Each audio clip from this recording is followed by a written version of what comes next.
So something healthy to that area.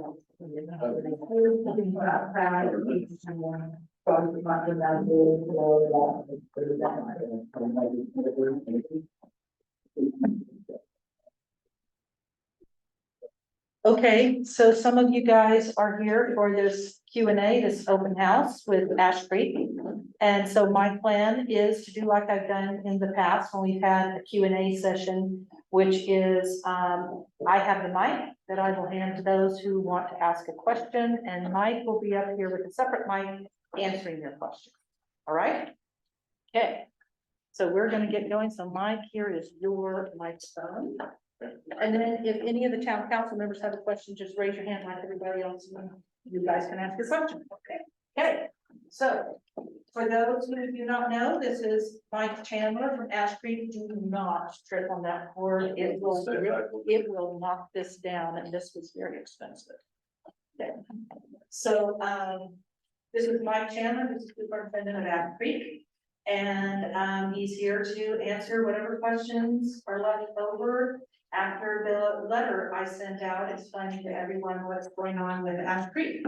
I mean, with potentially us annexing into Ash Creek. So if you guys have any remaining questions, Mike is here to ask your questions. So whoever wants to go first, raise your hand. I'll bring you the microphone. Seriously, no one has a question. Why are you guys here at 5 o'clock? You don't have questions. You want to hear the answer. Maybe I can start by addressing a couple of the remaining questions you had emailed. Oh, yes, and those were questions from the town council. Correct, Yes. yeah. Okay. And so, I think a little bit of background, two of the questions that the mayor had sent to me regarding the rules of operation and our design and construction standards, which we require each member agency when they are annexed to adopt their ordinance. That gives us the opportunity to be able to enforce it. The sewer goes in according to our standards, when it goes in.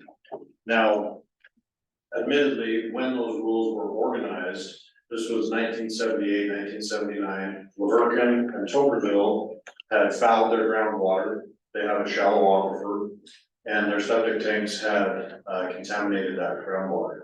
Similarly, the lagoons in Hurricane were actually 1150 West, right there across the street from where Liz Marketplace is today. And that was regularly overflowing and into Gould's Wash, and so raw sewage was making it down to the Virgin River. That was really the beginning of the formation of Ash Creek Special Service District, as those three cities combined together to incur the debt that they needed to install the pipelines and pump stations that would collect all of that sewage and convey it to the new site where we sit today, down by the Capitol Quail Lake, with our lagoons there.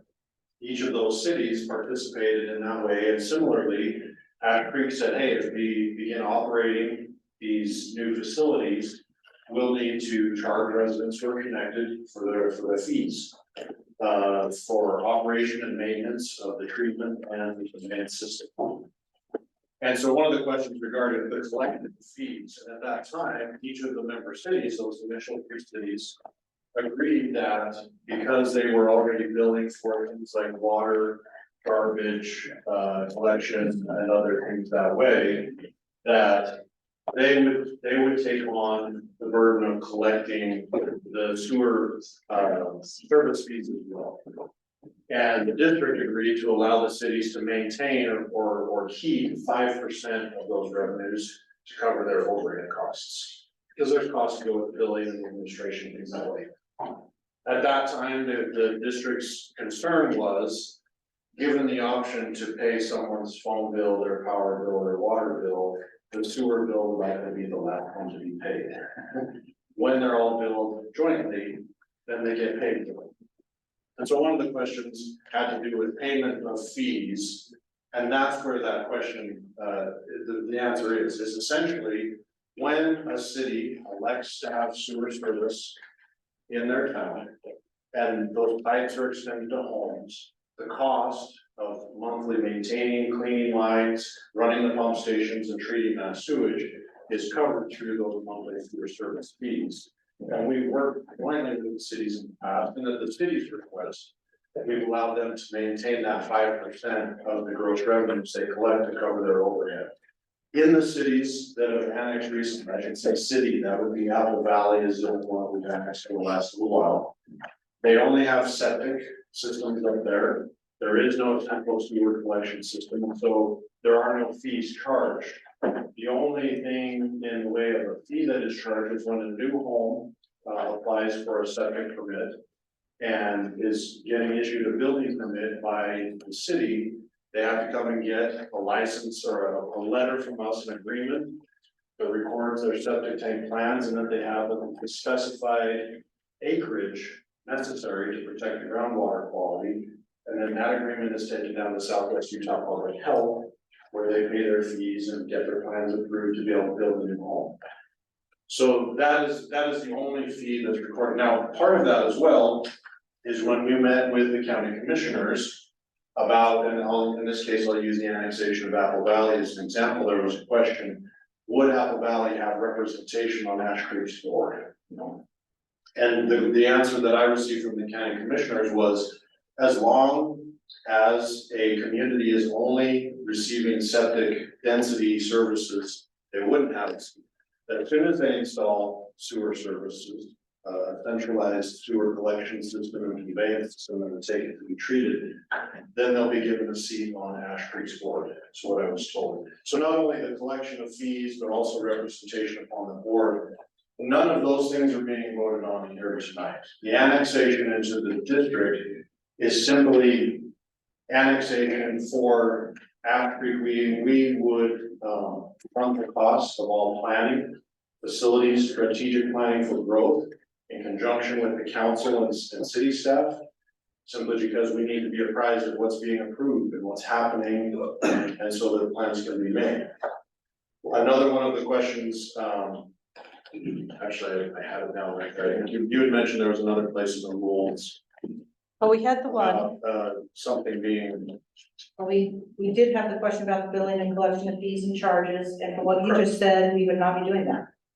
well, so, yes, because there's no sewer service. Right, but what about the fees and charges, because there's fees for new construction as they're For a new built. construction, the building applicant, the permittee would come down to Ash Creek's office and pay that fee. Oh, so we don't collect it, it goes to you, okay, so can we just cross this out? Well, sure. The reality is it would need to be readopted once sewer is in Yeah. town. Correct. Okay, and the other was, Otherwise, it goes unenforced because there's no sewer service. or we amend this to say, when we provide sewer, then this becomes fine, okay, That's acceptable. okay. And then you had a question, but I don't know where. Well, it was about the language. It sounds like sewer versus just annexation being body politic, because it says purpose of providing sewage collection, treatment and disposal to the community. So, So again, the rules of operation were written in 1979 for the purposes of those three cities. As we've kind of just perpetuated some of that language, I don't think any of that has a problem being modified. And in acknowledging the fact that new cities are coming with interest to join, and they're not interested in pursuing, sewage collection at this point. Yeah. That Okay, answers your question. this is the resolution and it's on our agenda to vote tonight, so I'm just wondering if language needs to be changed. We can do that during the meeting, but he Well, was answering our question whether we should change the language. But I think the language can be changed, but I would also propose that my board has been very clear, and I think I've been clear every time I've come here. That in order for sewer to come to Virgin, there would at least need to be 3 more votes. Like annexation is just that you're able to work with us, and we work with you in making sure that that growth that is coming in is meeting the septic densities that is required. Please. And secondly, that planned growth has a body politic. You have some approved subdivisions that are awaiting, I think, approvals because there's not a body politic in place. And they've come to us asking us to be body politic, and I've informed the mayor that I don't like trying to enforce well, I can't enforce our standards on a developer in a city that doesn't have the rule of law for our ordinances in place. So when we talk about a collection system and treatment, and I think we've spelled this out when we talked, I think, back in December.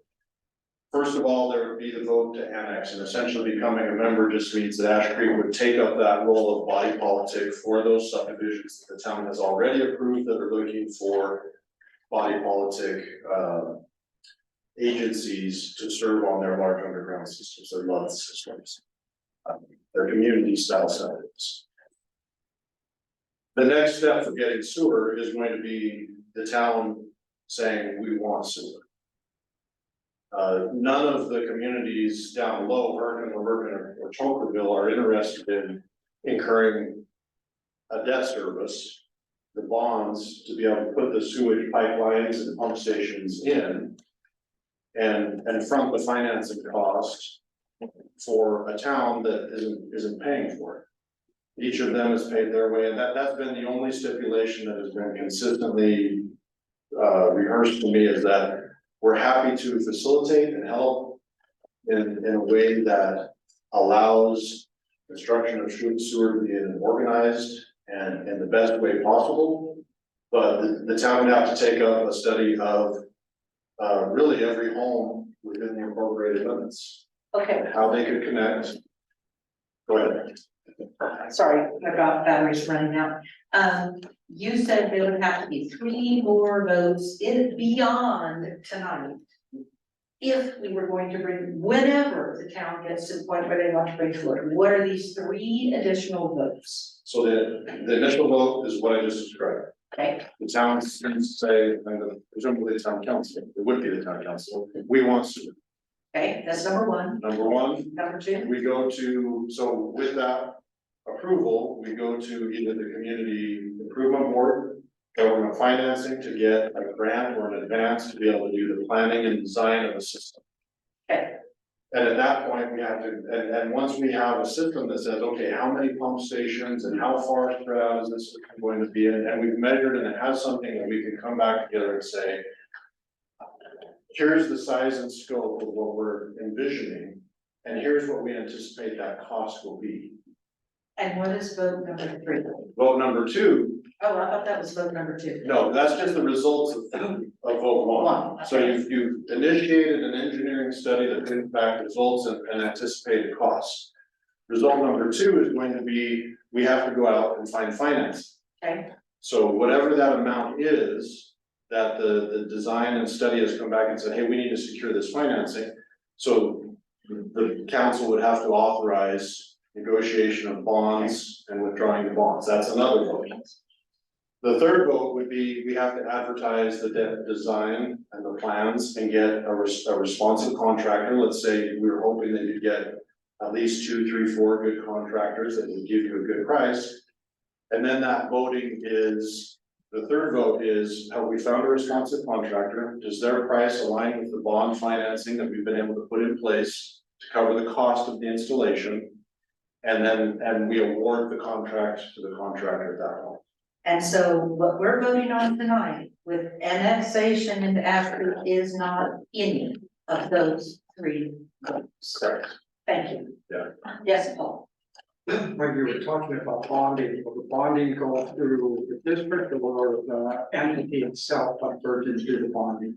Just like the nuances in these rules of operation, that's something that I think would need to be negotiated between the district and Virgin. I think there's my board, as it's currently constituted, would feel like, hey, Virgin needs to pay that. But likely Ash Creek has a better bond rating, and we would be having inspectors on site and processing the payments, making sure things are going in place. So there would probably need to be either a memorandum of understanding between the 2 groups saying, hey, yeah, maybe it's that you want us to carry that, but that it's with the understanding, again, now that we're doing central sewer, that we will be collecting those fees, right? As stipulated in the rules of operation, and part of that collection would be for that debt service portion. paying for the bonds, once the project is completed. So it would have to, it could be you, it could be us, there's not a definitive answer to that one, I think it would have to be the district sitting down with the council, town council to say, how does this work best to reduce the cost to any homeowners, people who are benefiting from those, like, how do we keep our costs low and the quality of the product delivered? You already anticipated my second question related to that, since depending on how you finance the sewer line, if it's through the state water quality board or some other state entity, then that statute of 300 feet kicks in. It becomes mandatory to connect versus other triggers that you have in place. So how much say do we have in selecting the financing to ensure that maybe we finance it so that it's not through the state itself and put other financing in place to avoid that one trigger of 300 feet? You'll be the one selecting the financing. I think the only question in there is ultimately, if you prefer to go to a private financing mechanism and maybe pay a higher interest rate, rather than, you know, go through the state and have all the strings that are attached. But then you want Ash Creek to incur that, those are some of those details that would need to be worked out at that point, but that would be, again, the town's prerogative. Can be through the MOU that we were. Correct. Yeah. My other question unrelated to all that, you have your current impact fees and then that based on your impact fee study, what's the plans to do another impact fee study and increase the fee? What's the timetable on that? The timetable on impact fees is, right now, it seems like we're growing so fast, we do that every 2 to 3 years. Typically, it's a 5 to 6 year journey. But we have so much growth going on, we've had to update it that frequently. If Virgin was to decide to do sewer, then we would go back with our study group and we would undertake a new impact fee study. So there's potential that the impact fees would increase based on that study, I would think that. Maybe. I don't, on what basis? Possibility, higher cost of, yeah. Well, but you gotta remember, the town is bonding, and in that bonding, the debt service is paid typically on monthly service fees. That can't be paid for through the impact fees. Unless we structure it in a way where as people connect, but the challenge becomes, in order to get the bond rate, we're getting bogged in some finance things. Right, we're getting way off. That there would probably have to be an impact fee for Virgin. Separate from Okay. the lower area. Yeah, That answers my question. yeah, you can set up separate service area districts, and we would undertake a capital facility plan and impact fee facility plan, which the state requires to lay the groundwork for impact. What is the impact fee for Virgin? And then those impact fees would, go help offset the infrastructure that's being installed. Correct. Well, at the rate that new growth comes in, Right. because impact fees is only It's for only new on new builds. growth, yeah, The challenge is that the bonds have to be paid whether new homes get built or not. yes, yeah. So there's a balance. You only collect from the new expansion. Correct. Okay, I'm gonna let April ask her question and then I'm gonna bring us back on. April. So it's come to my attention recently that we've had some, because the town ordinance allows casitas to be built on a property that has a home, residence. And so it's come to my attention that they're allowing an additional septic system on a 1 acre lot size, which I know I heard you mention that if we were to join the Ash Creek Special Service District, that you would be sort of watching out to make sure that the septic system density is based on the 1 unit per acre. So how do you make sure that there's not like 2 septic systems on that one acre? That's a land use decision by the town. So most of the towns in Washington County have adopted an ordinance that allows for an accessory dwelling unit, like a casita, a mother-in-law apartment, those types of things, as an appurtenance to the initial dwelling. And it doesn't change that from like a single ERU as far as we're concerned. What needs to happen is they bring their plans in for a remodel or for an upgrade.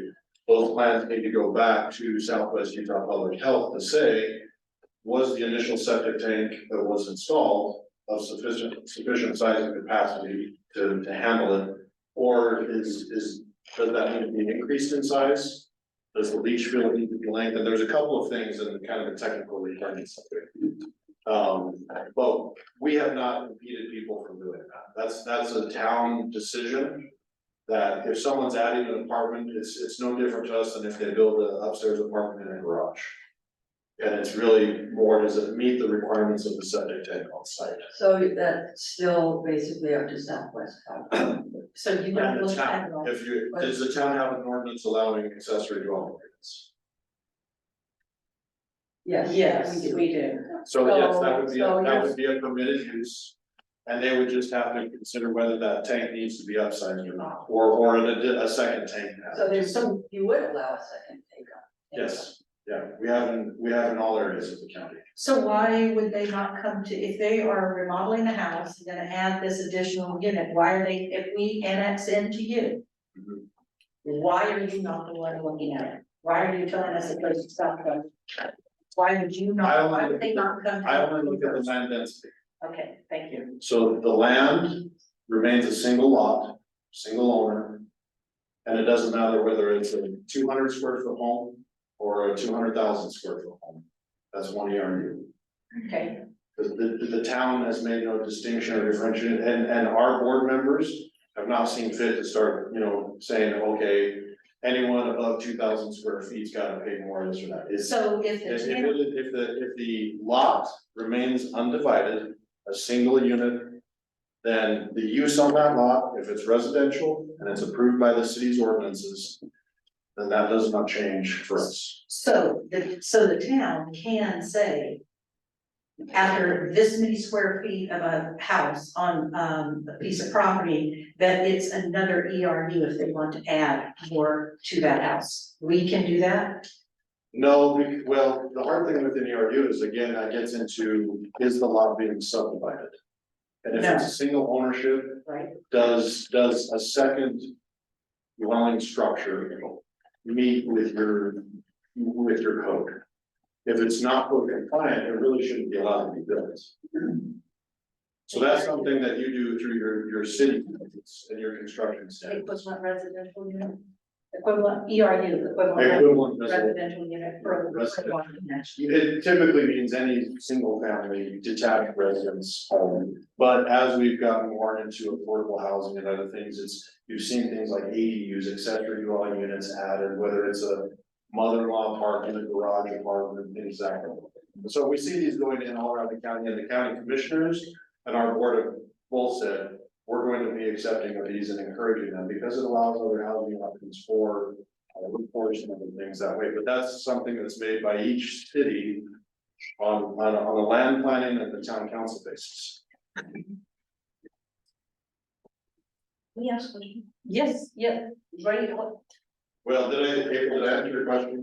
Yeah, I just find that interesting that For us, that we would the allow- density would be increased in terms of, having some more nitrates and nitrates into the. Correct, and this is one of the challenges with the policy and the study as it's enacted now is if it's one ERU, the way it's been enacted around the county and here as well, is it doesn't matter if it's this home across the street or it's balcony one of the street. Right? Even though that's probably an equivalent of like 45 ERUs. Business uses in a commercial zoning haven't been differentiated from residential uses in a residential. It's been a one-to-one thing. Because if you go up kind of your commercial areas, that zoning density is much tighter than just one-to-one, one home, 1 acre. Because balcony one has a much higher, if you're extrapolate that over to an equivalent residential unit, any type of a commercial kitchen, any of those things is gonna have a much higher load. But the way that's been applied typically is whatever the zoning in the town is, and the approved land use, 1 unit to 1 lot. And that's how it's been applied. But they're required to have a different type of septic system. Correct. But that, again, the technical requirements is what's stipulated by Southwest Utah Public Health. The land requirements is all that we would be looking at. Okay, so I have a question before I go to the audience. I have one more question. So tonight, we're here to talk about annexation into Ash Creek for you guys to do the body politic over septic issues in town. In That- Virgin. That's what we're here for. Well, so I don't want to confuse two issues. Annexation means you becoming a member agency of Ash Creek. It's not the same as joining, or is it the same? Joining is annexation. Okay, all right, so we cleared that up, Yes. but my question is, once we vote tonight on annexation, assuming that the vote is positive, is there a time limit in which Virgin then has to have these other 3 votes to bring sewer to Virgin? No. Is there some time? Unlimited time for us to make that decision, other than if we lose the groundwater, or foul the groundwater, as you call it. Thank you. Some environmental catastrophe could, something where the state or another agency comes in and says something has to be done. Ash Creek won't be with you. Maybe I'm not describing this clearly enough. This is a financial liability to Ash Creek. And so it's not something we take on either. It's something we say, we don't want an environmental disaster. Because we know the county commissioners will call us to come clean it up. I understand, I just wanted to And make, so one of the things that we say is, the incentive to us is that the earlier we can start planning and having discussions and coming up with well thought out solutions for the long-term plan of what the city wants to become, how it wants to grow and what that looks like will be determined by the city. And we respond to that, okay, not the other way around. We aren't gonna be coming in and dictating the terms that way. thank you, and so I just want to make sure that even if it's 10 years from now, where the town says, you know what, maybe we want sewer, let's go hold those 3 Well, votes. Paul's Even gonna if have it's you 10 years. bonded for financing, I make that 20 or 30 years, right? Yeah, I mean, that's the reality, if it ends up taking up, if we end up bonding, if that's the way that works best, and it very well may. Then that takes on some of our bonding capacity, at the same time, we're probably going to be building $100 to $120 million plant on our lagoon system, so we can all have drinking water for the next 20 years. So we're talking So- 10 to 20 years. If I- if we make an appointment, if we, let's say, as I said, 10 years from now, Virgin says, we want to bring sewer to Virgin. And then we have all this bonding issues that you were just talking about, that could be another 10 on top of that for a total of 20. Correct, yeah. Okay, all right, so you had a question. And say your name, please. My name's Beth Stomper. I mean, obviously, we need to annex into Ash Creek. My opinion is there's no choice, so that's not what my question's about. Thank you. There is a choice. Okay, well, all right. That's what you're looking at. On the first step that you mentioned, the first vote, I was just curious, you mentioned that we need to do an engineering study. Mhm. I was curious how much that costs and who pays for that, and if that's something we could do now, noting there's still 2 other votes. Yeah. So that's what my question. Yeah, typically, so the community impact board, the state is set up where you can go and get grants, and it's like the town is doing a groundwater study right now that you would have got some funding on. Correct. That you're undertaking. So it's typically, now this is the more expensive effort, because if you're going to consider sewering the entire town, that essentially means going in and shooting in every septic tank, every drain coming out of the house, how deep is that drain? So there's a fair amount of survey work that would need to be done. How deep do the pipes need to be in the street? Hopefully so that we can drain everybody, but I anticipate the way these streets were set and some houses sitting over, some people may be on a pump. We try to do as few of those as possible. We don't like those. We don't wanna have homeowners be responsible for those things. And so it's really just, it's measuring out the nuts and bolts and how do we connect A to B, you know, and to Paul's question about financing and the state's requirements, you know, there's been conversations, everything from, you know, do we get it in the commercial corridor initially? And then does it extend naturally from there, or is it something that you do and finance all at once? There is no right answer to that. He is right in that if the state provides that funding, they're often more strict on enforcing those rules.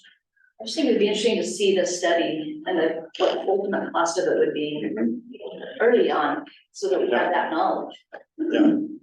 And that's, like I said, with each of those points, I can tell you right now, if you're familiar with Cache County, like I went to Utah State, when I was there, Nibley was putting in sewer, but Millville and Providence opted out. Well, now Millville is fouling Providence's wells. And the study that they did that said sewer is gonna cost 5 million, they said, no way can we stomach that. Now that they're contaminating Providence as well, they came back and that costs 15 million, and they really don't have a choice. And so it's those types of things that cost escalate over time, just like they do on everything. And so as you look at that, that's the challenge of getting the study and saying, okay, how do we stomach this? How many connections would that be? How many people participating and paying? Typically, the state wants to connect everybody because that reduces the net household load to every single person that's connected. It spreads the cost over Just the the water. initial study though, To the study that comes before probably that, hard to nail down a cost on this. yeah. I would, a couple 100,000 maybe And at the tops, state like I would does say Virgin pay for conservative. that? What's Or that? grants? No, that's Virgin. Virgin would have to. Yeah, to engage that study. Yep. Yep. Okay, Alan has a question. Oh, Alan Lee, I'm just curious, is it possible for the businesses to run a system in, you know, just have their own, I don't mean their own system, but I mean, do the businesses and put them into this district and then let the residents come in later, or is that?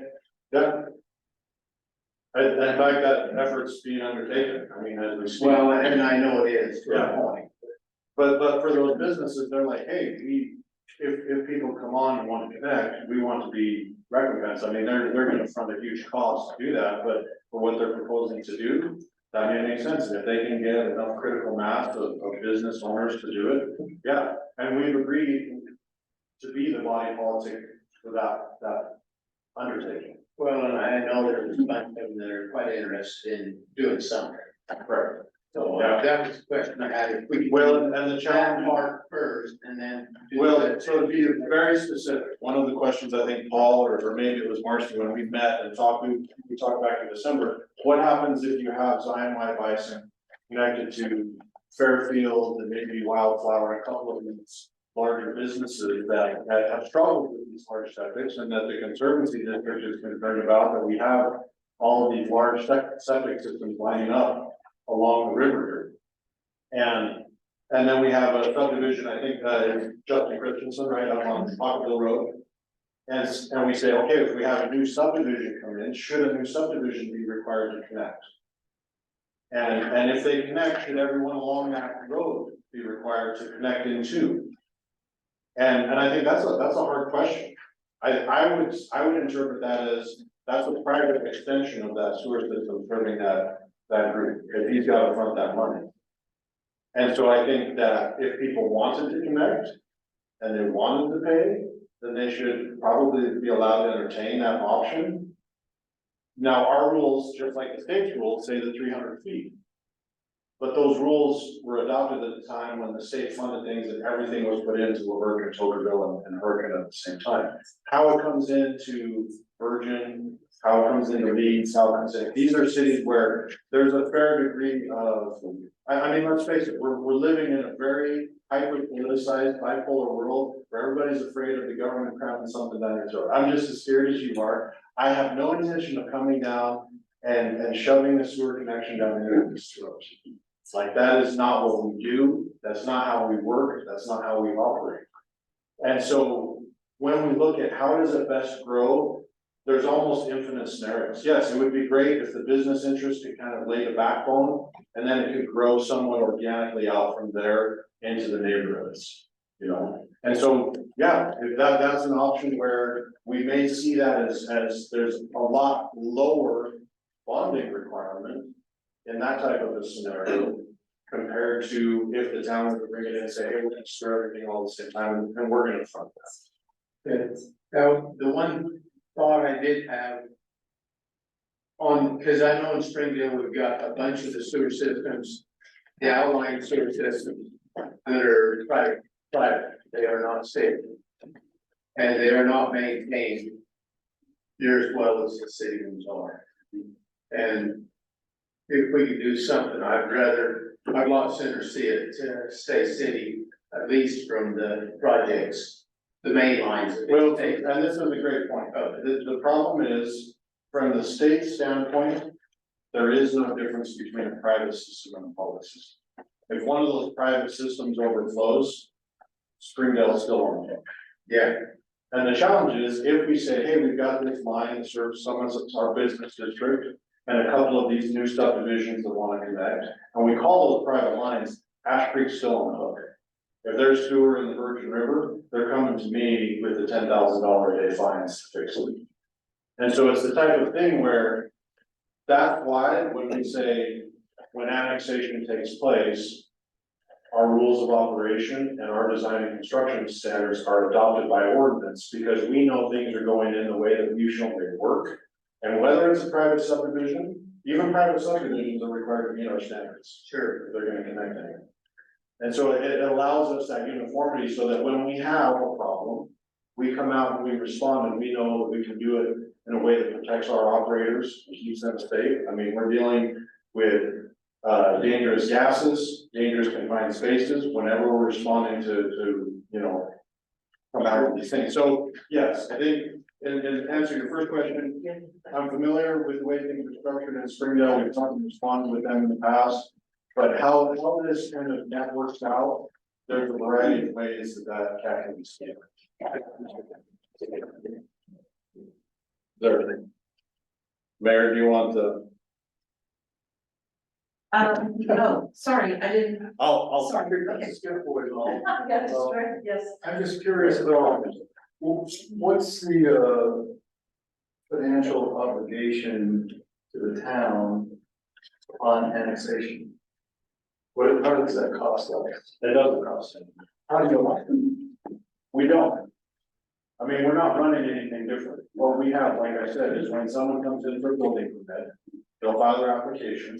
And what we say is, hey, on your checkbox, you need to add an agreement from Ash Creek for the septic density requirements. And we notify Southwest Utah Public Health, and they say, oh, whenever someone from Virgin comes in with a new septic permit, before we'll review that and issue a permit, we need to see that agreement with Ash Creek.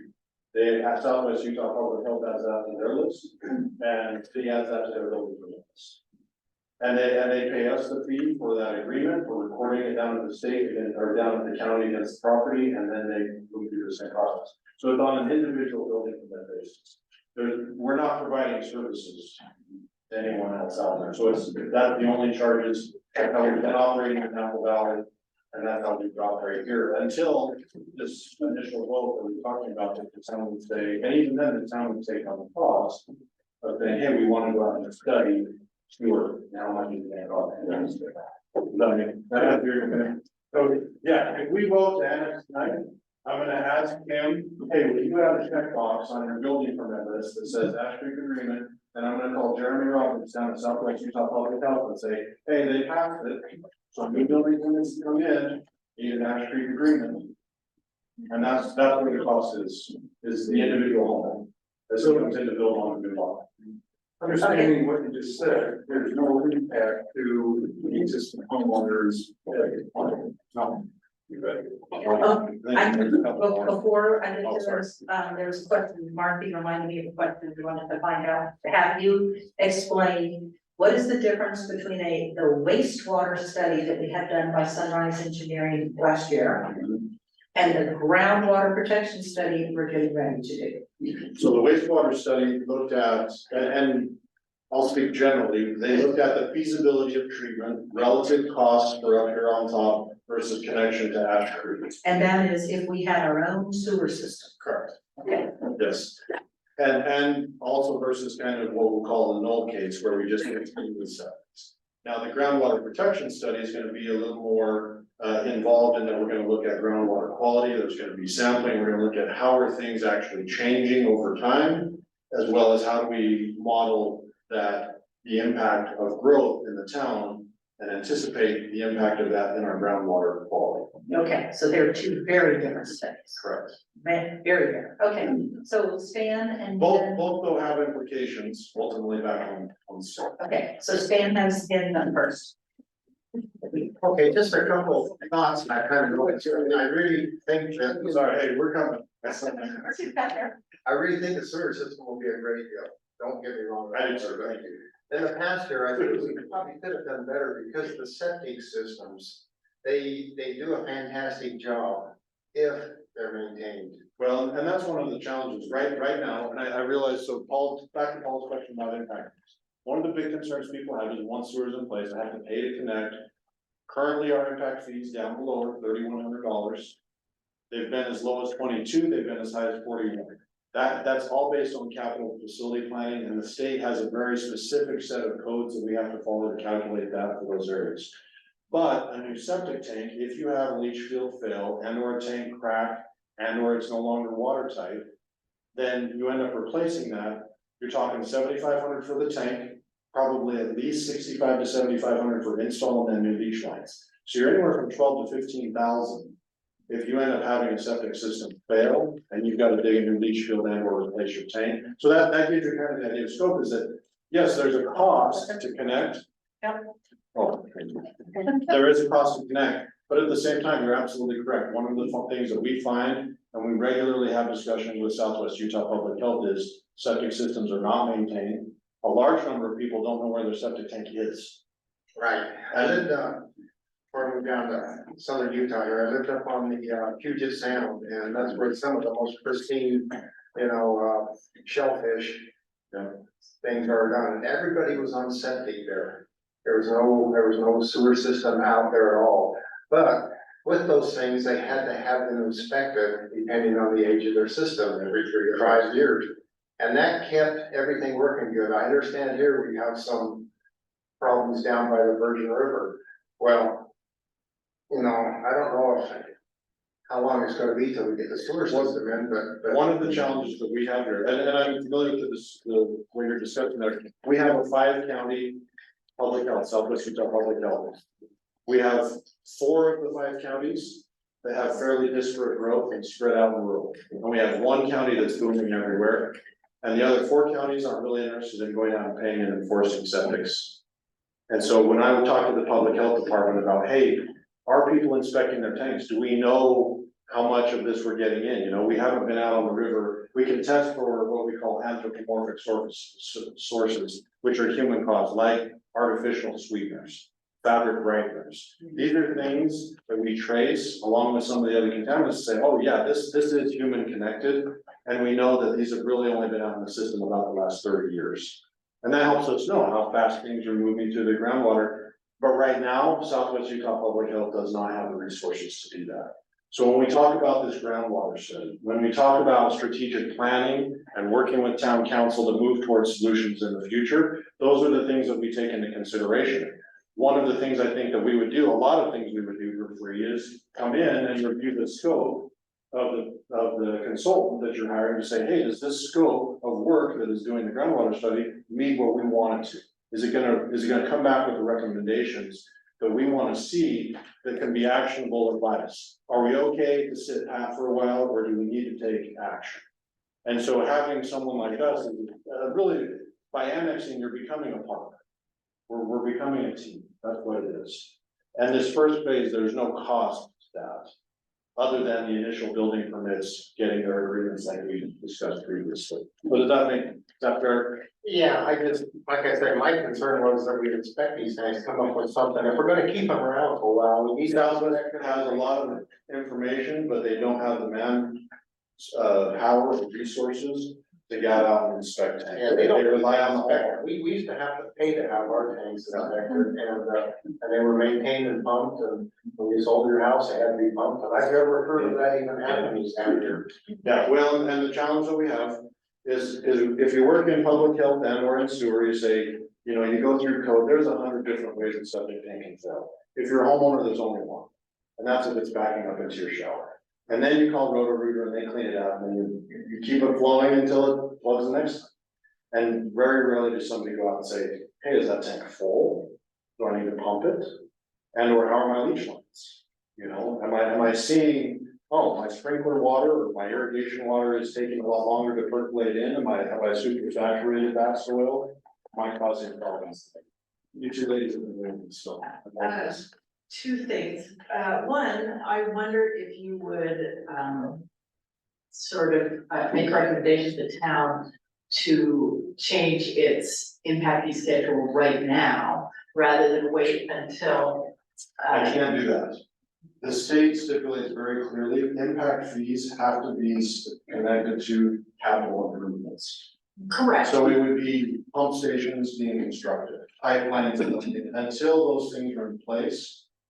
So if the town was to like say, hey, yeah, we're gonna go and town council agrees.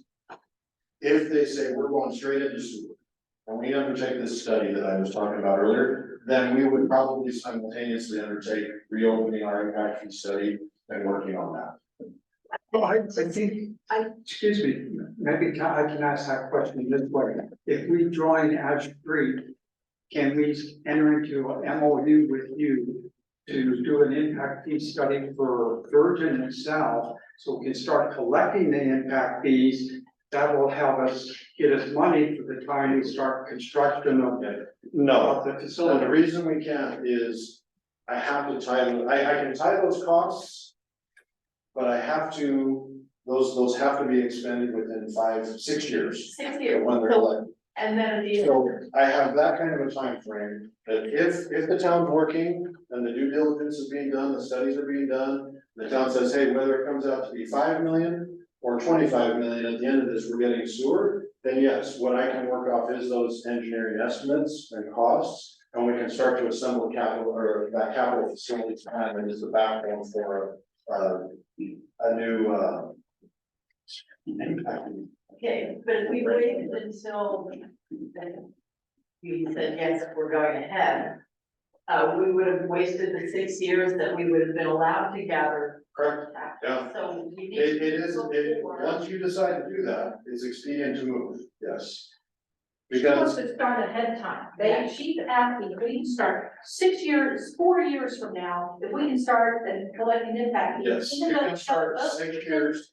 If I don't spend that money, like even this year, the state auditor and the legislature have restricted it so that I have to say, if I collect those fees this year, I have to say, what did I spend those on by year 6? Like I have to remember those, so they're getting very specific about how I construe those, what they're spent on, how that fee is calculated and everything that way. But you're absolutely right, you have a fair bit of new commercial growth coming in.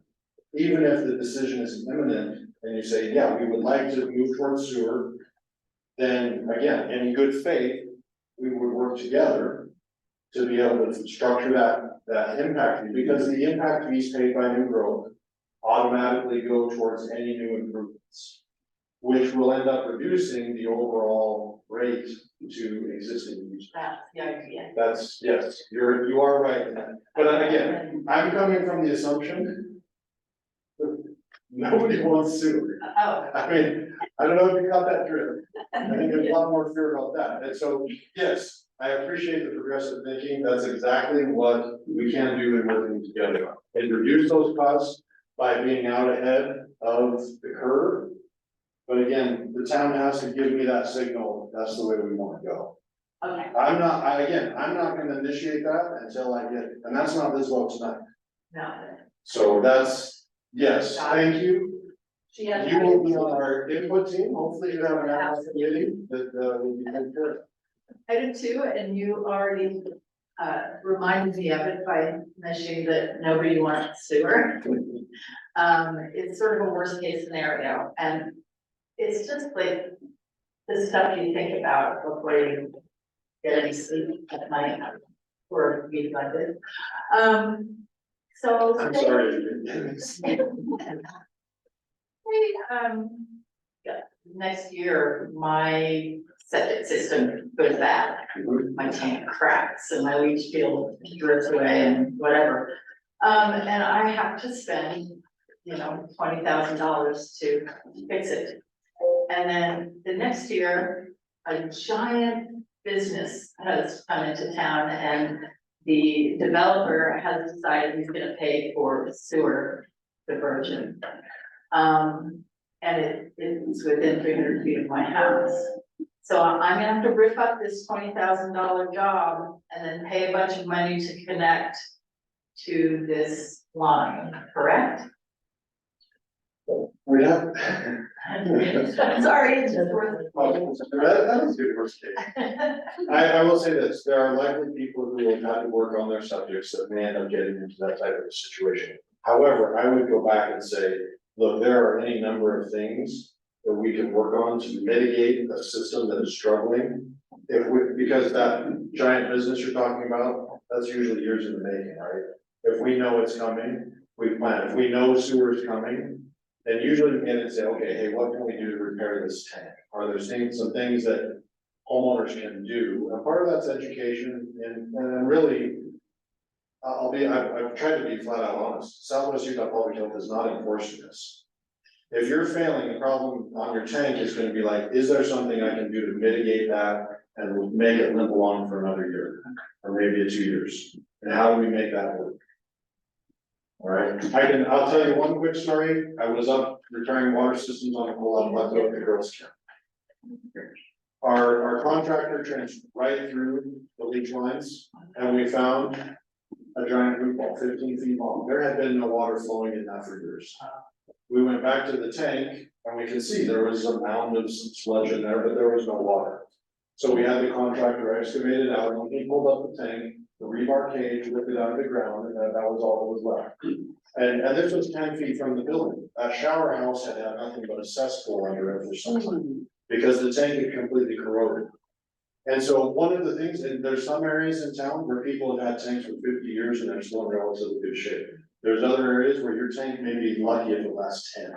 But the concern is people stay on the front. We have very coarse soils here. Things percolate. It's not like the Midwest, heavy clays. We do have some heavy clays, excuse me. But that's rare. More often than not, that water will still disappear, even if your tank has failed. Mayor? Okay, I was gonna say, we've got 8 minutes and 7 minutes and 3 people with I questions. think I want to clarify that answer because I heard her question different. Yeah. Her septic tank fails, they put a lot of money into it, get a new one, and then the sewer line comes within 300 feet. Do they have to connect? I think the answer will depend on whether that's financed through some state mechanism that requires connection. If it's financed privately, or we do bonds that don't have that provision, she won't have to connect. Well, so, and yes, so I don't know that there's a clear answer. One of the things that we run into, It depends. it will depend, and that's a hard one to answer. It is a worst case, like we try to be human.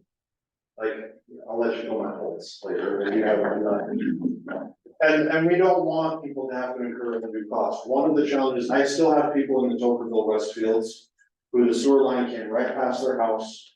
The sewer line was stubbed into their lot, and because their septic tank set out back and there was either some basalt or there was a concrete driveway that they didn't want to rip up, they came into the board and said, we want a variance. Now, that home has sold twice. And now I have someone come in that says, hey, my sewer's backing up into my house. I see my husband, or my dad's a plumber. We just bought this house and the sewer's backing up. Come look at it. And it's, the sewer cleanout is there right by the street, just inside the property where it's supposed to be. And as we camera the line, it's like, oh, you're still on your septic tank. And they say, and one of the only stipulation that our board gave is that, hey, we've provided the capacity. Our pump stations and our treatment has been sized, therefore you do have to pay the monthly fee. You don't have to pay the impact fee till you actually connect to the sewer, but you will have to pay the monthly. The problem that we saw with that was that it was never recorded against the property.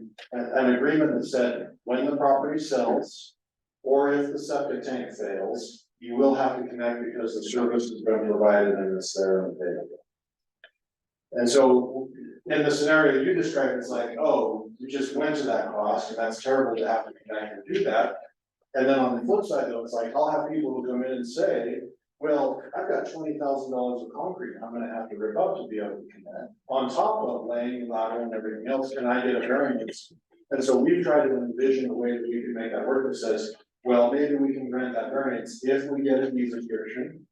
That said, when the property sells, the line goes in, or when the septic tank fails, the line goes. And so we tried to find compromises to really try to reduce the overall impact to anyone who finds themselves in that situation. I got 5 minutes, 2 people that still have questions. Alan. I guess thinking about what Lee said, and I don't think it'd be a bad idea at all to start prepaying, but before we do that, we need to have a concrete. You gotta have a plan. Well, You gotta have you gotta have something that says we are actually gonna do this. I don't wanna be paying a whole bunch of money that just goes Well, away. that's, so the study we talked about here up front, that's the first thing. Until I have a study that says, I'm gonna need 4 pump stations, or I'm gonna need 6 pump stations, and I'm gonna need pipelines, and I'm gonna need this in place, then I say, okay, that's 15 million. And 15 million amortized out over this many years and based on this many anticipated units, that's this much for an impact. Because the state has a very specific formula. And if I don't have that in place, I get in trouble. And I open myself up to lawsuits from the developers saying you didn't follow the rules in forming an impact. Just to point out, if you get to the end of the 6 years and you haven't used it the way you said you would, all that happens is you have to return the money to the people who paid it. Correct. So it's not the end of the world. I'll spend somewhere else. Okay, Darlene, now, So I have a quick question. and then we're done. And it's these special septic systems for some of our commercials that they currently have, so they aren't on our septic system. That makes sense, you know what I'm talking about. You don't maintain that, am I correct? And you don't inspect those, do you? So on any of the systems that are large systems, Mhm. so in fact, sorry for the story time, but about 2020, the state started to receive ARPA funding for some things. And one of those things that they received was about $250 million. The state called me and said, hey, would you work with Virgin? I came up and started working with Mayor Smith. They asked, we'd like to get sewer to Virgin because of the risk on the Virgin River. And so if you write a grant, is there some way we can make this happen? At that same time, I had Jared Westhoff and the White Zion White Bison project. I had Steve O'Brien, and his project out on Sheep Ridge, that both had proposed systems that they needed somebody to help them. We agreed to be body politic with the understanding that the property that Jared needed for his advanced septic would eventually become the regional pump station. It's one of the low-lying areas of the city. Most of the city will flow in that area. So in exchange for us serving as body politic and overseeing his system and making sure it was functioning the way it should, we have the rights to that property to be able to turn around and put that pump station in, but we'll eventually take that out. But who makes sure those systems right now are maintained, much So similar? it depends on the land situation. Stu Ferber owns all of his property, he's permitted directly with the state. Wildflower owns all of theirs, they're permitted directly with the state. The Zion White Bison project has like 8 different parcels they intend to break off and have a convenience store, a hotel, other things. Because there are multiple parties, they need a body policy. With Justin Christensen's subdivision proposed up on Pocketville, he's gonna have 12 separate lots because that's subdivided and they have a community. Again, that needs body policy. So we would be over the ones that are required. And you make sure they're still looking and the state makes The those. state has registered operators checking all of those. Yes. Yep.